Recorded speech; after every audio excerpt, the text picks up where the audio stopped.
Bonjour à tous.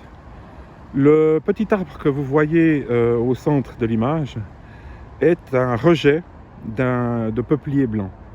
Ok. En fait, c'est un rejet né à partir des racines qui ont poussé à partir de cette population qu'on voit ici. Ok. Et il s'agit donc d'un individu qui est d'une certaine manière relié aux arbres adultes, si on peut les appeler de cette manière, et qui est théoriquement nourri par eux. Okay, il reçoit des nutriments, de l'eau, et puis il doit avoir développé son propre système racinaire. Bon, ce qu'on peut voir, si je m'approche un peu, c'est qu'il emmène pas très large. Okay, les feuilles tombantes, nous font penser que elles sont en train de vivre leur dernier jour.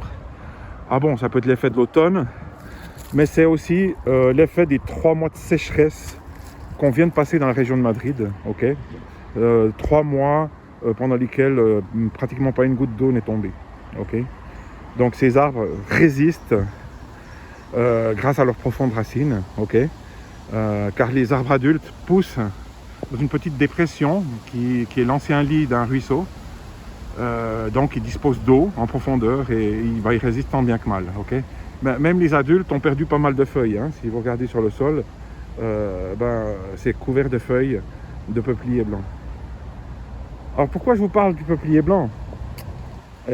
Tout simplement parce que je voudrais comparer ce peuplier blanc à cette espèce-ci. Voilà, ce que vous voyez ici, c'est Euchomia ulmoides, une espèce originaire de Chine, qui était autrefois présente en Europe. Bon, elle a été présente jusqu'à il y a environ 1,2 million d'années, c'est-à-dire au milieu du Quaternaire, en tout cas dans la péninsule ibérique. Alors, et ce qui est extraordinaire,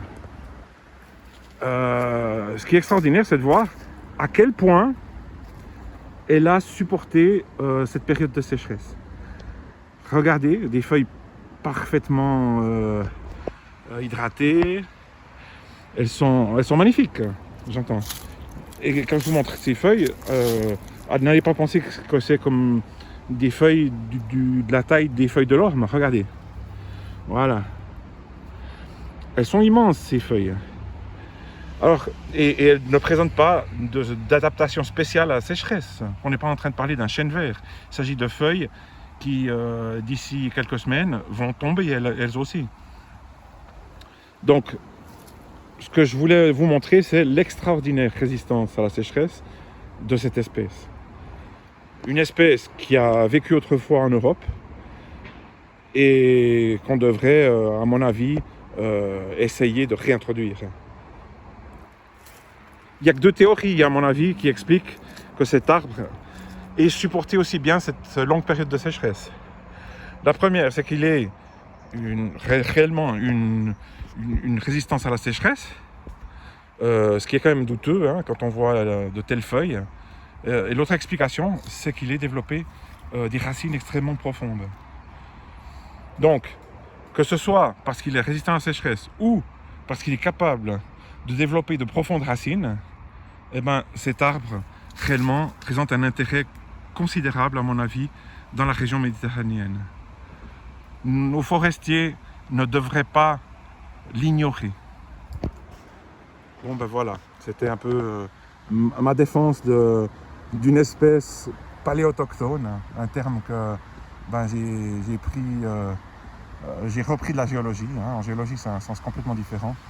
Pour moi, une espèce paléoautochtone, ce sont des espèces qui ont disparu. Des espèces qui ont vécu ici autrefois et qui ont disparu principalement à cause des glaciations.